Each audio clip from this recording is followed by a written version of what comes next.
Welcome to A Mason's Work, the podcast where we review Masonic symbols and illustrate how they can be used to solve problems in everyday life. With your host, Brian Mattocks, a proud member of the Craftsman Online Media Network. So in our last episode, we talked a little bit about kind of like how you make friends, or at least how you did as a child, and kind of set the stage for some of the mechanics of today about what is it like to make friends as an adult. And I want to kind of explain just a little bit more about where this goes. But before we get there, let's talk about what you probably have tried and maybe it didn't work. So if you take the three things that we talked about, the proximity, and the interest and the availability, right, that you had as a child, and that made for good friendships, or the beginning of a good friendship. You didn't have the ability to essentially travel wherever you wanted, or maybe you had to go to school, and you had overlap in terms of time, and you also had an active interest together. Maybe it was playing basketball at the court down the street, or stomp around in the woods together, or whatever it might have been. When you try and apply that necessarily as an adult, the conversations get kind of weirder in a lot of ways, because what you'll find is that you tend to try and build relationships in a place of consumption, which is, again, super weird. So what does that look like? That means when we go to make friends as an adult, we tend to go to a place where we're going to consume a thing, because as an adult, one of the places that you tend to find leisure is in places where either you're consuming, let's say, alcohol or food, or you're consuming some sort of media, or you're consuming some sort of entertainment of some sort. You know, you're watching a baseball game or doing whatever. The challenge with trying to build a relationship around consumption might already be obvious. And that is, when you're out of things to consume, if the relationship doesn't stand that part of the exchange or the event, it kind of falls apart. Or when you are building around consumption as the modality, the challenge with then how do you turn that consumption into the foundations of a relationship are oftentimes not well architected, right? So you're going to go to the family barbecue, or you're going to go out to the wine tasting or whatever, or, your Scotch group or your whatever. And you're going to find that when you get there, the experience while you're there is fine, but those relationships don't cross the threshold of the entryway.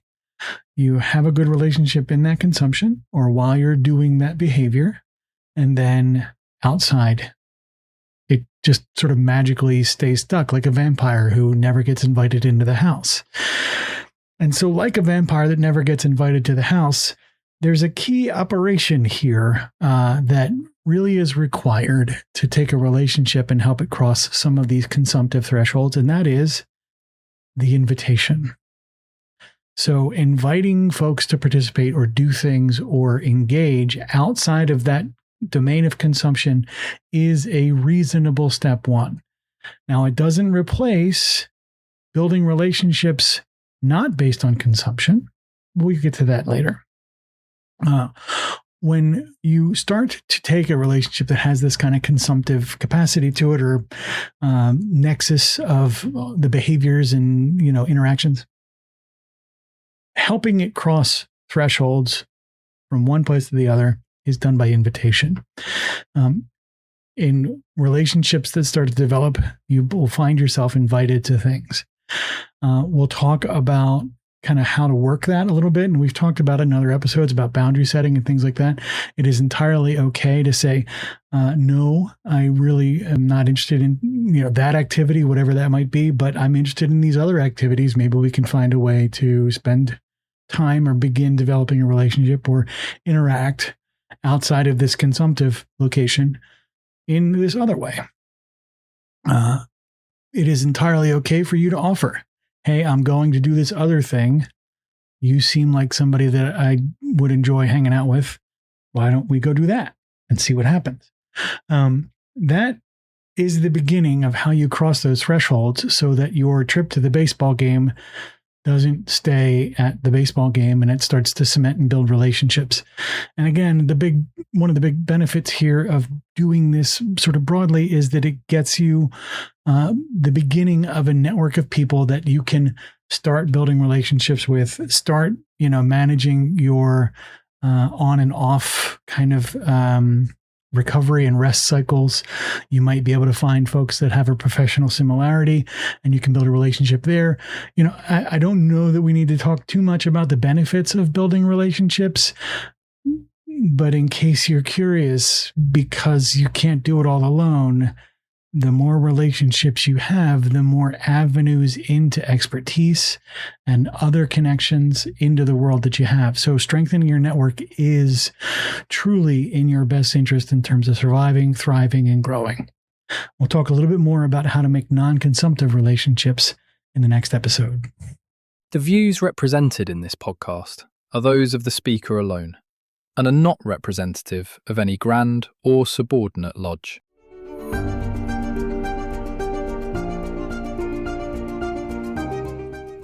Hi, Brian here. I wanted to thank you so much for listening to this episode. If you have any suggestions or guidance for further episodes you'd like to see or hear, whatever the case may be, please don't hesitate to reach out to me at amasonswork.com and we will try and incorporate your suggestions into a future recording. Thanks.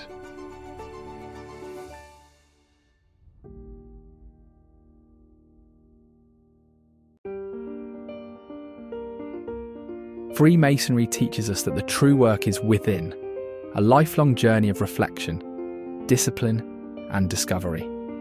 At A Mason's Work, we help Masons bring out their best selves through meaningful self-inquiry and symbolic practice. From personal reflection to lodge engagement, we offer tools that turn symbols into action. Visit us at amasonswork.com. The work is within. The time is now.